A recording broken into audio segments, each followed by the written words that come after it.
关税公布当天，侯汉廷批郭志辉去参加芙蓉饭店的“当我们快乐在一起”的宴会。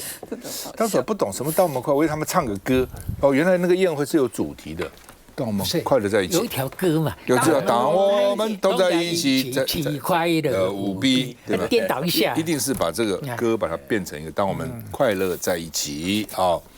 那侯汉廷就说时间，而且呢，那个时候呢，这个快乐在一起的3个小时哦，4点40分到，7点40分离开。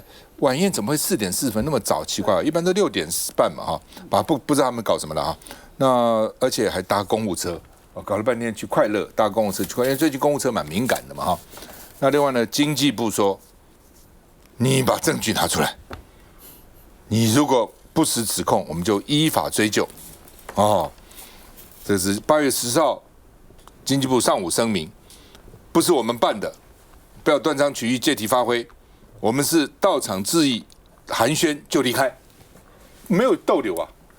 那侯汉廷说不是4点到7点3小时，经济部说，请侯议员提出证据，不要误导大众，如果你再乱讲，我们就告你。哦，就这个意思哈、哦。那王世坚说，他可能马上就那个了哈、哦，所以呢，然后你们在这个干嘛？他马上就那个了啊、哦。然后呢，说民进党里面也炸锅了，包括地方党部，包括议员哦，他们的这个关心选民的电话，民进党支持的电话给地方党部议员接不完，打不完，电话打不完，我们看一下。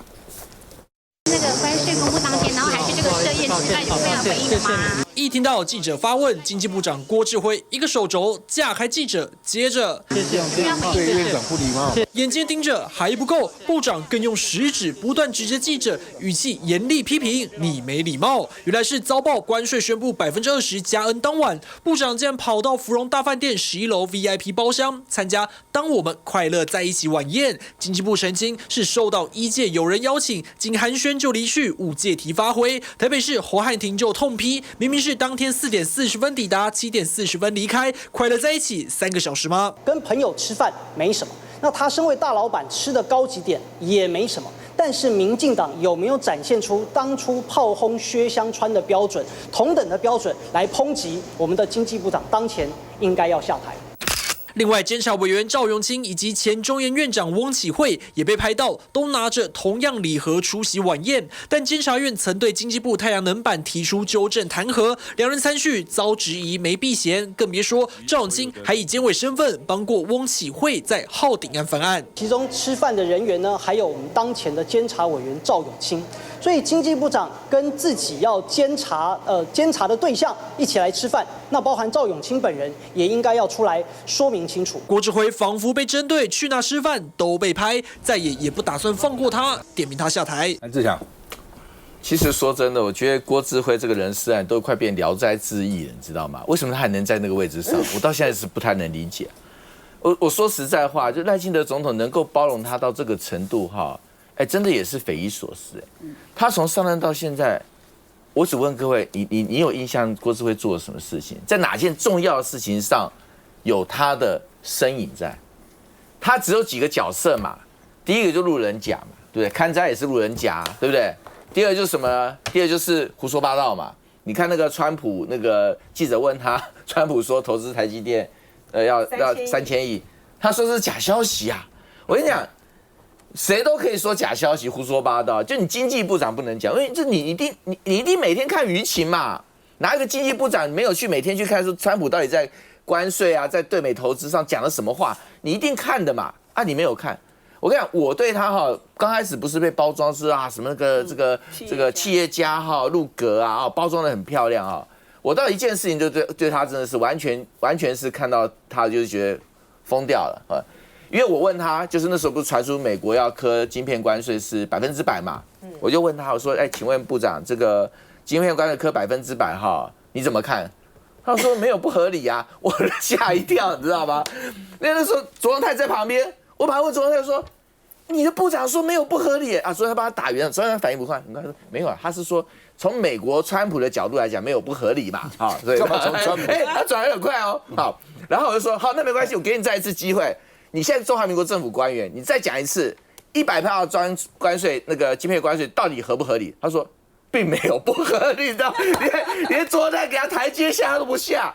那我当场就觉得说，你一个官员，那请问这难怪20%加 N 也没什么了不起嘛，因为晶片关税100%没什么了不起，20%加 N 有什么了不起？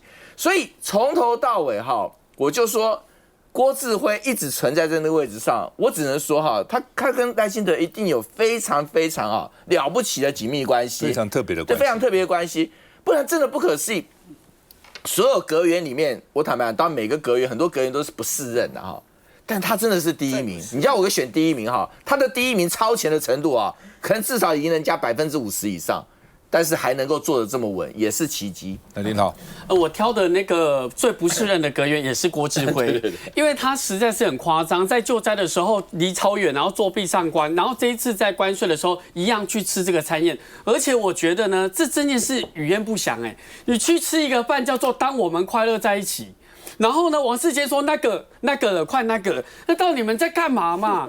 那对所有的民众来讲，现在你去看一下台湾的股市，只有26.46%的这个企业它站上年线，其他通通都超惨的，进入空头。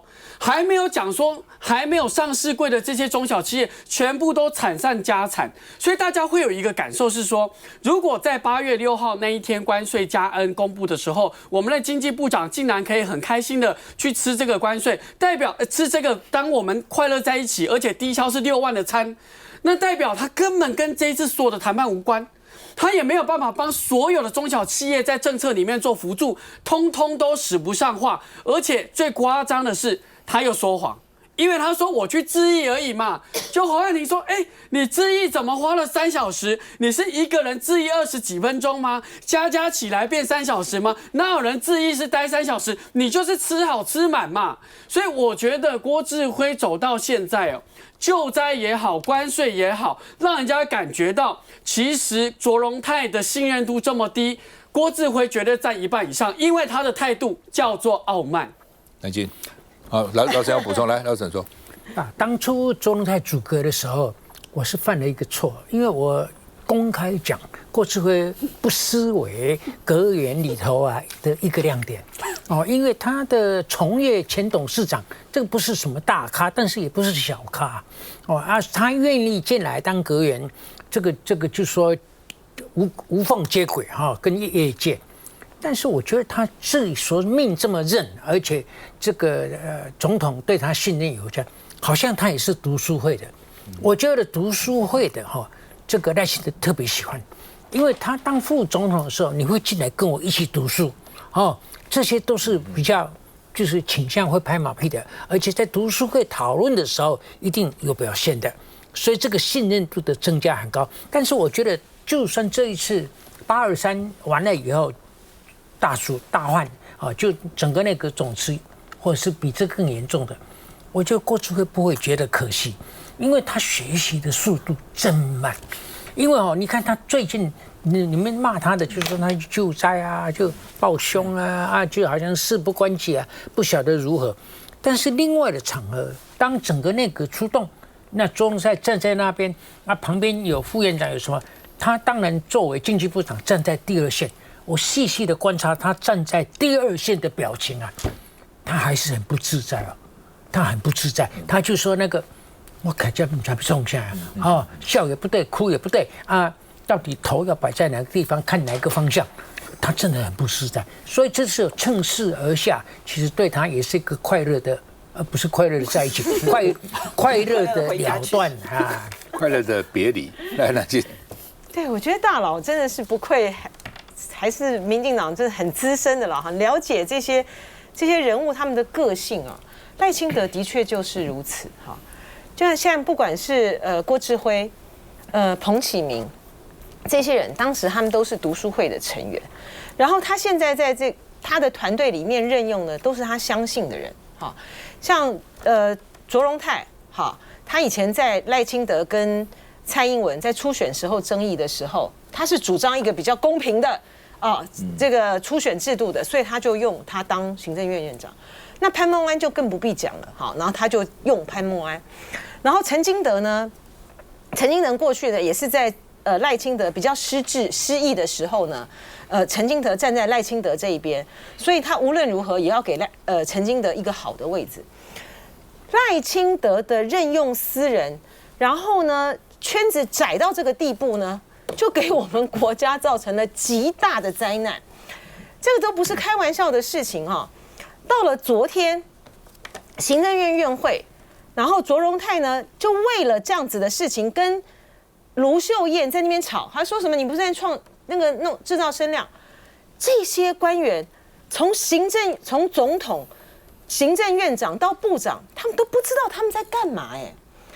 我今天是行政院院长，只因为台中市市长在跟我讲有关于这个统筹分配税款啊，什么计划型补助这个不能够删的东西，我竟然会跟他说你不要创造声量，你就没有把你自己当作行政院长看嘛，你才会觉得说他是我们未来民进党的2028年的对手，你把他当作一个政治人物来看待，而不是把你自己当作一个行政院长看。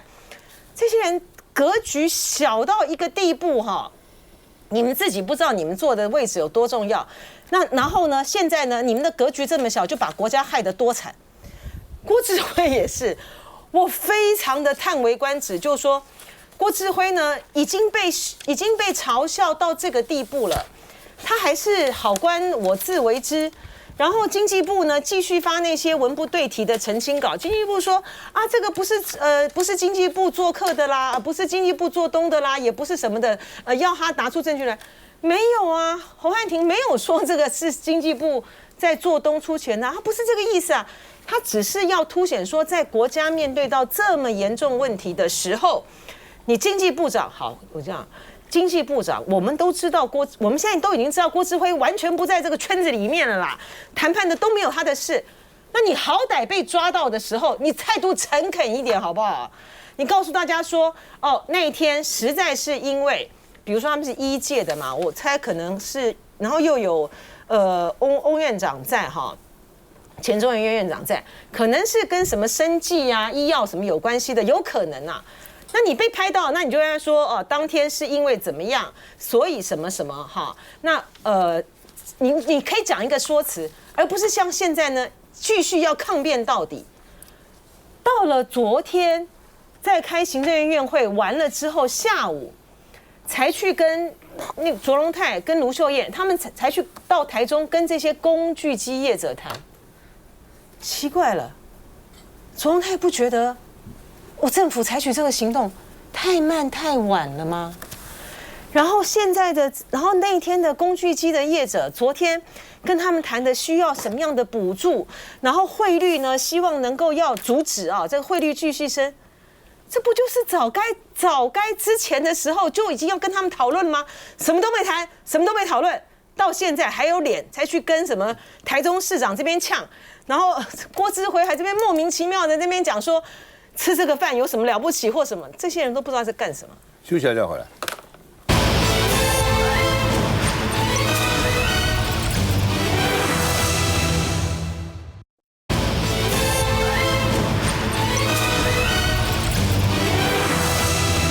好，立法委员吴宗宪他做过检察官啊，他说政务官行政不中立都没有规范啊。那如果你们都不立法。立法院应该直接立专法，近日太多政务官行政不中立，如果考试院全序部都不推的话，立法院直接推专法，然后呢，推草案的怠惰不能成为政务官推卸责任的理由啊。其实我觉得就这么简单嘛，现在你们立法院也不怕被罢免了，到这个会期都没问题啊。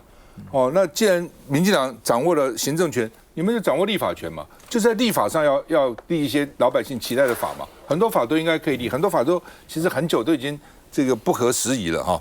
那另外呢，这个看吕建德那些卫福部的对不对？对，市长嘛是吧？他当时说没关系这是726没关系祸兮福所依，福兮祸所伏。虽然看起来对民进党是一个不好的事情。有福；对在野党虽然是好事情，有祸。剿匪也不是一次就能成就的。你讲这些都没关系，提到剿匪，他说这你们都是匪啊！什么叫剿匪不至于成功？很可恶嘛。所以呢，吴宗宪就做这个例子，说你政务官当然你在某种情况你是可以辅选是可以的，但你这个也太过头了，对不对？你这个简直是司法人员跟政务人员是不要脸的嘛！啊，吴宗宪这样说了哈。好，那么而且呢，还有人跳出来骂在野党是共匪哦，这到底搞什么呢？哦。那另外呢，这个黄国昌也说，比如说新竹哦，然后这个林志杰是立委参选人，7月15号脸书发文说呢，他跟廉政署检举的高虹安跟邱成远等等一堆，然后他居然能够有咨询这个，那黄国昌就问了，说林志杰为什么能够公开你们的密件呢？然后讲是一个密件，你廉政怎么回答他是个密件呢？然后廉政署副署长就说表示我不知情。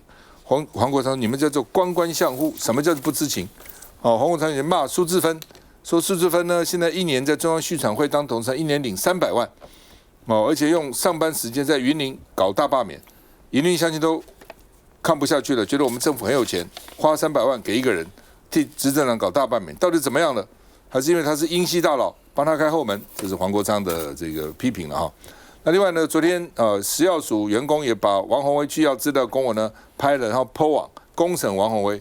王宏威就是员工，你这是行政不中立嘛，你不可以这样子嘛。那食药署署长是道歉，而且说把他记过了，好等等哈。那很多时候不是事先你这样搞，伤害就造成了哈。好，陈水扁说呢，你们现在要换卓荣泰，卓荣泰有非战之罪啊，大罢免大失败不是卓荣泰的责任啊，哦。就把他卓荣泰换掉也枉然呐、哦，说呢这个到底谁在主导战略呢？说赖清德清楚问题的症结啊，而且呢不但行政要改组，立法院要局部改组啊，就有一些不适合的不分区立委应该把他fire掉啊，取消他民进党党员的资格，不分区就没有了哦，等等哈，所以呢不怪卓荣泰啊，陈水扁讲的也对也不对了哈，就基本上因为你这次726等于是。重新选举，选输了你国会不下台啊？不管是总统制、内阁制国家，你都要下台啊，负责啊，总辞啊，不是换几个部长，当然要总辞啊，这是一个。哦，第二个呢，换卓荣泰没有用，最该换的是赖清德嘛。目前这是726，哦，你不相信再看看823那个选举的结果，如果赖清德是可以被罢免，也早就罢掉了，只是不能罢他，因为宪法保障他，哦。他们平常不要宪法的时候，就把宪法当成破鞋一样；要宪法的时候，我们要重视宪法。宪法这样规定啊，要罢免总统，立法院2/3立委通过啊，那现在不可能嘛。所以赖清德在那边高枕无忧啊，你们不能把我怎样？我罢你们，你们不能罢我。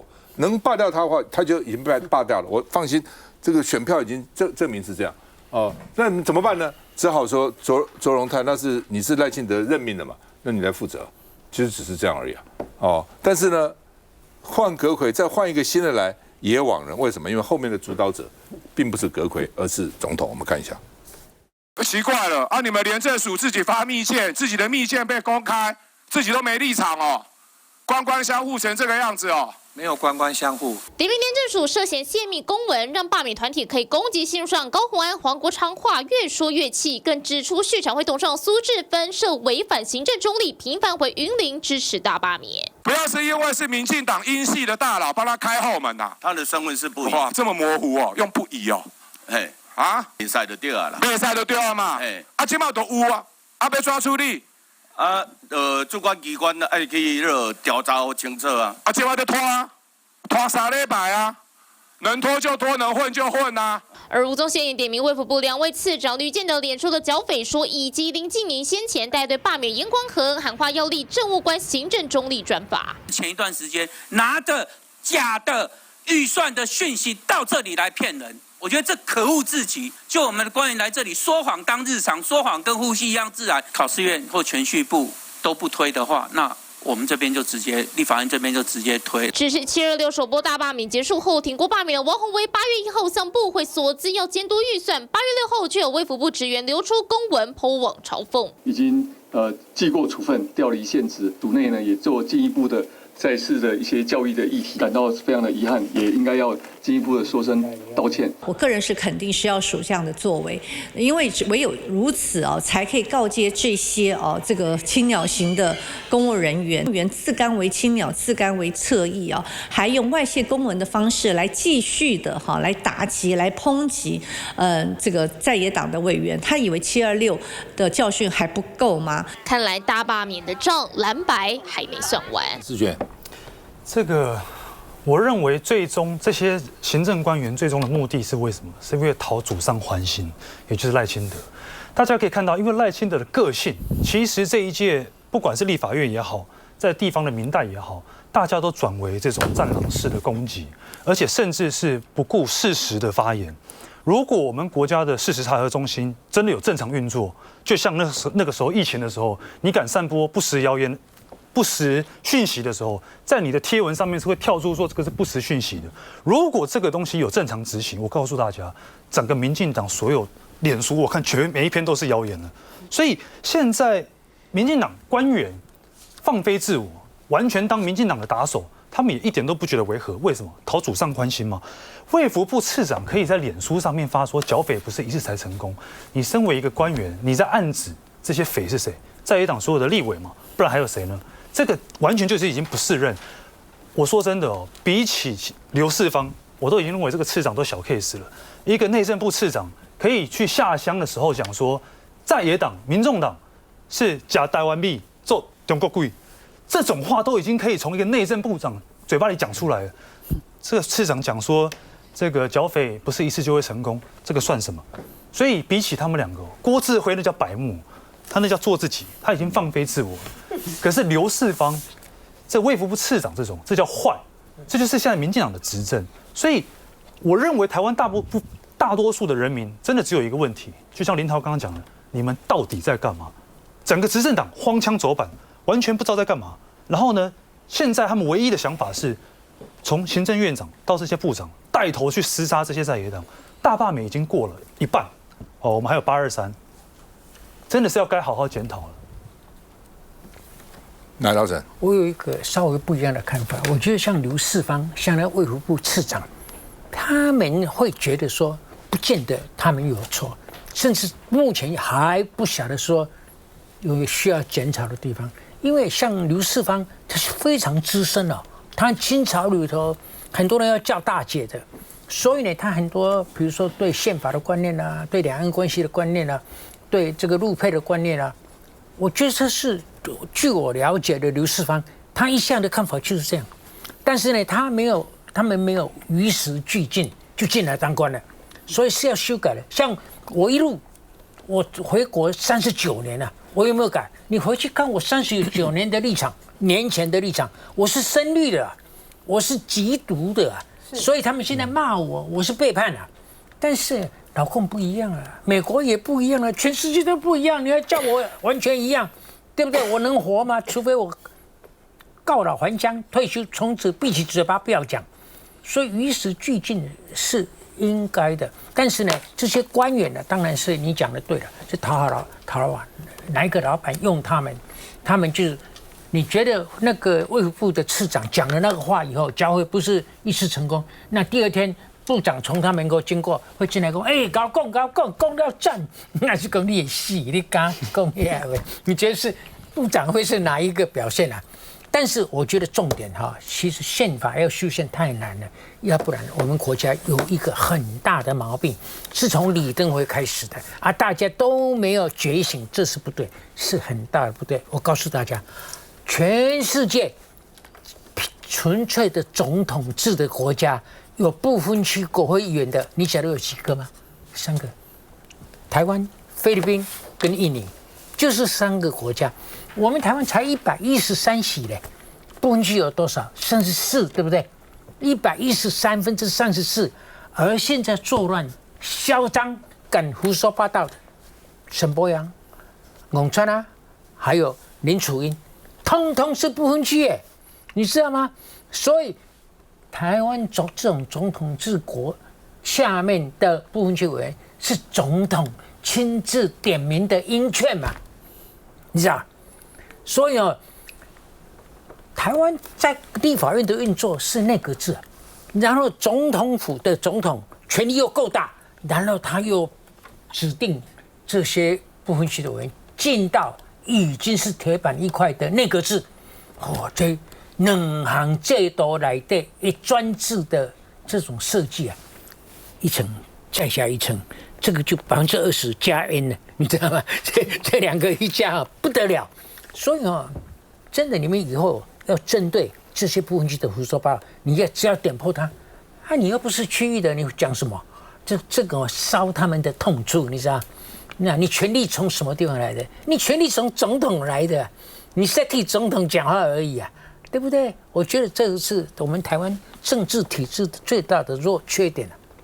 我刚在想因为以前这个位置谁最常坐？常常民进党很多人坐，怎么都去当官去了呢？对啊。我们现在来宾越来越少，因为民进党人都当过。我刚随便在洪申翰劳动部长，刘世芳内政部，刘世芳常来啊。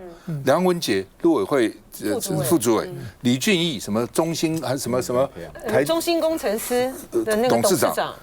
赵怡翔也去到赵哥，你这边才是真正的读书会啊！何志勇又到总统府当副秘书长，对，随便我想想，这都去了都去当官去了，需要再回来。为什么我们？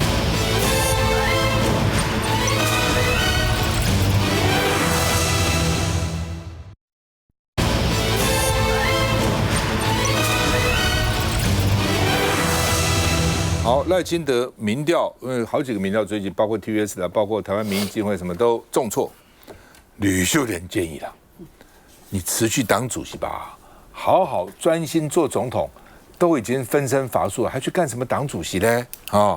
而且台南詹起你的本命区，太伤老百姓了，多少人屋顶都掀掉了，几万户啊！你们搞什么光电啊、余温啊，搞些什么？所以呢，太伤老百姓了那吕秀莲建议赖清德辞去党魁，而且呢，内阁应该组联合内阁了。在欧洲这种情况，你根本席次不够，你还在那边硬跟，不什么事不跟在野党商量，所以呢，你只要把党魁辞掉，组联合内阁，你的民调跟信任度一定会攀升。这吕秀莲讲的了良药苦口，我觉得赖清德不见得听得进去了。王世坚说了，说吕秀莲其实很多看法其实是对的。你也许不喜欢这个人，但是君子不以言举人，不以人废言呐。另外，你看这次又下雨了，屋顶他原来用帆布，当时我就跟你讲，帆布是不行的。第一个风一吹会垮，第二个雨下来太多也会沉，所以住户吓得没有办法睡了。所以很多本来民宅顶被吹掉了，用帆布，现在又变成套体处又透天了而且呢，现在既没工也没料。所以呢，民众也抱怨政府不知道在媒合什么，你政府不是要帮我们找工啊，说找料不用怕联合报社论说是躲在党主席温室里的赖总统，都有党主席所以他有两个角色然后这个就怪那个那个就讲这个那另外呢，这个说赖主席也不道歉，没错726你们搞得天下大乱，全国在动员，然后呢，等于比选一次举还辛苦。因为选举还有对手罢免没对手然后呢，你大败，然后你还说有没有什么人是胜的，有没有人什么是败的？你这个胜败论是这样子所以呢，他也不道歉，所以呢，总是躲进中常会的同温层取暖不管是罢免失利啦、暴雨风灾啦、关税战的夹击啦这好像跟你无关无关秘书长下台，新的秘书长去，一半罢免，一半救灾，搞些什么？我们看一下。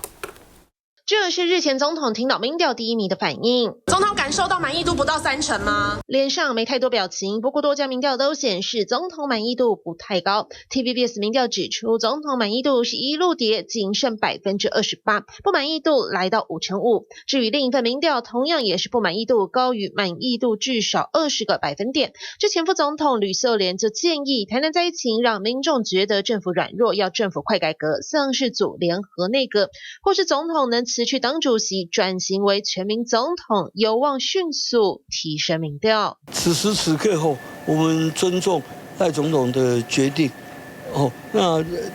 那个吕副总统他很多看法都其实是对的啦，我们都只是谏言。自诩党内乌鸦的王世坚，只差没把支持2字说出口。不过其他自家人跟他意见相左。为什么我不知道他为什么要有这样的一个主张啊？那是我们党的规定嘛。赖总统他是如果党主席的任务，那应该是打好明年县市长还有议员的选举，这是主席的责任。我个人认为，执政党现在我们要做的是赶快重整我们的步伐，赶快来整队再出发。我们尊重他的发言，但是他的发言是不是一定就非得要这样去做，甚至于是不是跟民调有因果关系，那么其实就不用特别的去申论。而喊出一声只监督总统一人的谢龙介，也不挺总统辞党主席。党跟政如果没有一体化，坦白讲，不管国民党或民进党执政，都会面临这个问题。那总统也刚上任，也才1年多了，各位不要小看赖总统的意志，现在还没有到跛脚的时候。这或许也能说是难得的蓝绿有志一同。好，老沈，你怎么样？这吕秀莲讲的，你觉得对不对？吕副总统，其实你是没有看准问题的焦点啊。王世坚乱拍马屁，说你有这个也算对，是错的。你晓得，不管是哪一个党，当了总统以后，一定要兼党主席，这个道理。吕副总统，你一路他每次都要，昨天个本给归公益选6遍都当选哈，他一定要这样事情哈。哎，我用一个简单的图了，这4个是我们宪政机构里头4个重要机构，府、院、党。党团没有错吧？有4个，那任何2个我都画一条线，因为都可以互动嘛，也可以造反啊，也可以拍马屁啊。但是一共有几条线？有6条线。所以总统当选以后，为什么要兼党主席？就是把这个党虚化了，所以画成一个虚的党在这里啊。剩下几个？剩下3个。你看4个跟3个差多少？4个有6条线。3个只有3条线，你知道，党就虚极化，党不是让你们作乱的地方啊！我做了兼党总统兼党主席，我来开会是很看得起各位。国家已经够乱了，政府已经够弱了，我4面楚歌了，你们这些家伙还敢到党中央来作乱，对不对啊？你如果晓得有人要作乱的，你开会前私底下请他来主席办公室，我们沟通一下，他还敢再作乱吗？陈茂松敢作乱吗？王世坚敢作乱吗？这个道理是在这里的。我跟你讲，我为什么？也许吕副总统还不服气，我告诉你，好，辞掉了啊，这个府，这个党换这个主席换另外一个人，啊，结果呢？结果这个党更乱。不是吗？因为这个是赖清德坐在那边都敢乱了，这个时候换别人坐在那边，会不会乱？更乱，更乱。我跟你讲，那你觉得现在民进党有照你这样虚极化吗？不啊，是这个就是总统没有威嘛。我跟你讲，赖清德总统，你不但不会做总统，你连主席都更糟了。你知道吗？人家就不怕你了。我跟你讲，一个人做到大家都不怕你啊，就是小事也变大事。你是这样，你俩像中国历代的开国总统、开国皇帝啊，开国皇帝啊，我这个一路做到皇帝啊，我看不顺眼的，通通杀掉。哦，这是一个方法。第二个方法就天下英才广为我所用，这都是可以把国家安定好长一段时间。赖清德就不广用天下英才，包括你啊，你了跟我什么关系？好吧，我当然要借你来衬托我嘛。还有第二个，你有没有种把这些人造反的人统统干掉？你既不敢干掉他们，又不敢重用他们，你就是落到今天这步田地吧。他本来想干掉他们的啦，726如果他地盘过一半，立刻要立法啦。你看讲些什么，把你们都干掉啊，不是这样吗？他本来是想干掉。我觉得刚刚大佬说吕副总统是错的哈，也不见得完全错哈。事实上，你看过去这个民进党啊，蔡英文他在2018年这个整个县市大败的时候，他没有辞掉党主席，有啊。就辞掉了，然后是那个卓荣泰担任那个党主席嘛，所以在民进党这样的惯例，所以这个是为什么包括前面我们讲的陈水扁，他也意有所指啊，他说卓荣泰很好啊哈，换掉他也不会改变什么。他意思就是在指说，真的始作俑者、握有权力的人，今天会搞到这步田地，该担责的叫做赖清德，因为你是党主席，你又是总统，你是握有权力最大，你如果下了这样的决策，今天整个大罢免大失败，当然是你要扛责嘛，去换一个这个卓荣泰院长，也是无济于事嘛。那吕秀莲也是同样的意思，你如果有本事，你这个党政一把抓，你把整个运作得很好，然后你立定的这些政策通通都成功，大家给你拍拍手嘛，不会有任何的杂音啊。权力本来就是这样子嘛。但是现在的赖清德就是你既要下达那个指令，与公民同行，要大罢免，又一个都没有罢过。这时候你自己都不用检讨吗？你都不用认错吗？然后他装的若无其事说：“哎呀，没有失败也没有成功，就不敢认嘛。”我觉得这个真的是让大家觉得在旁边看了就觉得这到底算什么？那现在民进党里面，王世坚是少数敢讲真话，但是他也是最边缘化的。现在民进党问题就是同温层太厚，青鸟当家，同温层很厚，都讲赖清德想听的。那所以只要敢发出不一样声音的人，你看王一川对王世坚的态度是：你可以走啊，就叫你走啊，叫你滚啊，你不可以，就是你这样的人就是不爱党啊，你没有跟我们站在一起啊。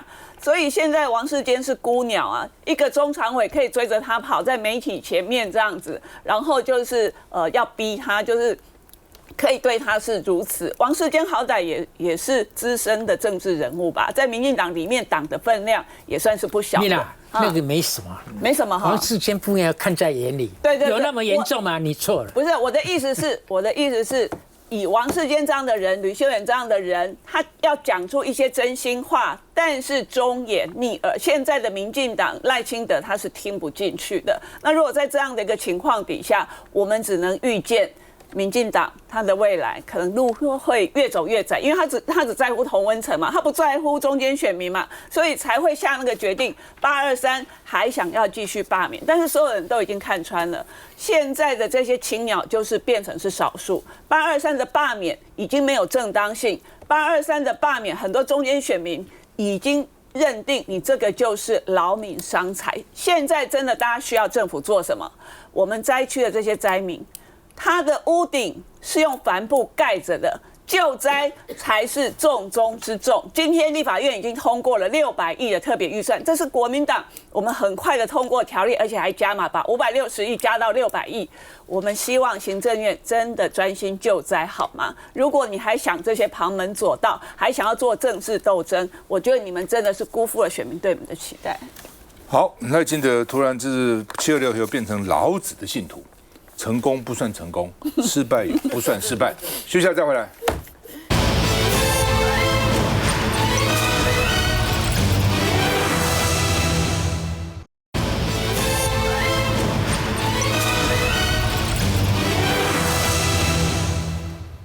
823又要来了哦，823在投票的前1个礼拜，周末叫做黄金周，就是这个周末。这个周末叫黄金周民进党要启动816 7区扫街活动南投1选区、南投2选区、南投1、南投2、南投2、台中2、台中3、台中8、新北新竹县2那就是呢有7个地方了说呢他们都要去。新竹县有啊林思敏啊新北啊罗明才啊这个新店啊台中那边有3个啊江启臣啊杨琼英啊。还有谁啊？还有那个严宽恒啊，然后呢，南投的尤浩跟马文君啊，他们分成7区要鼓动823出来投同意票那么另外呢，这个国民党跟民进党的党主席这个朱立伦黄国昌昨天去合体，希望合3，因为7个区只有那7个区有公投，有那个罢免，其他地方是公投，合3的公投，所以希望。大家来出来投同意合3的研议但是呢，在那个7个罢免立委地方要不同意罢免那另外呢，这个今天和硕董事长跟这个屏东选区立委庄瑞雄会辩论最后一场合3的研议了所以因为他们其实都是绿的所以说绿营这个自家人互打那另外呢，屏东县的民进党委员要呼吁他们屏东说要投不同意了，说呢蓝白只想牺牲屏东的乡亲了哈，这不是啊，屏东的乡亲也蛮支持的，也蛮希望的哈。那虽然这个经济部长说呢只是为了这个补助款当然是重要，而且是合理嘛，因为你影响的地方甚至影响的地价让地方其实还是承受，虽然很低还是有一点点风险。给他一点补偿不是合理吗？这怎么叫做施恩惠呢？这不是啊，也不是地方爱钱啊，这都不是啊。所以这个经济部长乱说一通了哈。那另外呢，他们现在呢，国民党用一个 CF 说呢，这个赖清德变成南方公园的莱尔校长，反核到底，也不管黄仁勋，也不管童子贤，他们这些 AI 业者说希望电很重要啊。黄国昌说他被人家讽刺说你原来不是反核吗？怎么变成永核呢？此意思也彼此是不同的状况，不同的背景，全世界在改变嘛。那美国很多年也没有盖核电厂，现在要开始盖了。欧洲很多反核的现在开始愿意支持核电了，包括日本应该是受伤最重的，对吧？日本现在都改变了。所以你不要食古不化，全世界在转变嘛。而且呢，两害相权取其轻嘛。黄国昌说，错误的能源政策让台湾付出惨痛的代价哈。那民进党是说呢，哇，你要放核废料，要挖一个玉山3695是吧？3695公尺那么深去买核废料嘛？所以黄国昌也没念书啊。你跟那个民进党说核废料放你家是一样，都是讲一些什么话嘛？现在全世界，你们不是抱美国大腿，不是要学美国？美国的核废料怎么处理，我们就怎么处理，可不可以？学美国，你们当时不是讲吗？美国人都吃来做，为什么我们不能吃呢？那美国怎么处理就怎么处理啊？那现在主要国家都在核电厂目前底下买这个湿式买不够就放到干式储存了，都是这样子啊。那另外呢，高雄兴达说明明停机还在买煤，3年呢去燃了255次，奇怪啊，怎么你高雄市府都不知道呢？环保局也都不知道啊，他怎么可以这样子呢？我们看一下。核三研议投同意，为了台湾争口气。中四核三研议公投投票率，民众党率队从新北市议会出发，展开全国车扫拜票，跟黄国昌交锋的20岁自学生吴雅欣，下一步参加反核大游行，再度跟黄国昌隔空对杠。黄国昌先生在2018年核能公投时，曾以反方代表的身份说道：“追求非核家园是他永不变的价值。”我们对于这些反核的朋友，我们不会选择恶意相向，因为我们知道大家都是为了台湾好，我们已经没有时间再蹉跎了，我们更不应该固步自封、抱残守缺。核三投同意，电价更美丽。公台宣传核三公投，国民党14号也公布宣传片，满满讽刺意味。没错的，那是因为你们自身不足啊。你再这样，我要唱。以南方四剑客风格，用谐音讽刺总统是莱尔校长，旁边拄着拐杖、讲话不清楚的角色，似乎就在影射民进党团总召柯建铭。而另外2个支持重启核三的人，似乎分别是和硕董事长童子贤和惠达执行长黄仁勋。最后3人表决莱尔校长一句不是表决多数就可以决定继续反核，大酸总统。最终场公投说明会15号压轴登场，由和硕董事长童子贤对决绿委庄瑞雄，投票倒数1周，正反方拼尽全力说服选民。来，林涛，我现在看到很多的这个支持反核的这个团体还在拿黄国昌主席2018来讲，其实这几年变化很多啊。2022年在这个俄乌战争之后，大家就讨论到底能源 LNG 船、天然气没有进到台湾，台湾能撑几天？10天。那有核能可以撑18个月嘛？那在整个过程中，你可以知道这几年包括核备的技术，这个我们整个的新核能技术都在演进，就只有民进党把台电、把所有台湾原本的核能人才全部都说，那你们全部停下来，因为我们的政策这不是我们的方向，我们的神主牌叫做非核家园。所以你可以看到这几年是如此。然后他们还讲说，你看哦，天灾会影响福岛啊，有没有搞清楚？福岛是因为它发电机在地下室，然后海啸引起而淹没，后来它没办法做这个防护措施。台湾的核电厂没有这个问题，而且如果这是福岛真的对于日本的核能很重要，为什么日本现在要 double 它的核能设施？所以所有的这个反核的阵营完全没有与时俱进，而且这个论述都不基础。所以我必须讲哈，在823的时候，我们过去很谢谢小草，然后呢，我们现在蓝白合作的气氛很好，包括昨天在高雄，大家蓝白一起办了这个核能的宣讲，希望重启核三。而且各位可以知道，最近这个莱尔校长的 CF 真的有扩圈的效果。这个黄仁勋 Jason， 然后跟童子贤，大家都支持国际的这个趋势，可是他们的2票却不敌这个赖清德总统的1票，因为他说民主不是多数的赢，所以我觉得大家会在823会再次的做一个很明智的决定。志强，我想昨天青鸟最崩溃的2件事啦，一个是卓揆的那个1万元终于要发了哈，另外就是这个 CF 了啊，青鸟真的是大崩溃了哈，就是说因为打到痛点嘛哈。我先讲哈，其实说实在话，我觉得不能去讲说什么立场转弯了。2011年福岛核灾是吓坏多少人，所以那个时候反核到最高点是因为福岛核灾。刚刚林涛也讲了，请问日本后来怎么样？后来日本更要扩张核能啊，所以整个国际趋势已经改变了，不要再执迷不悟。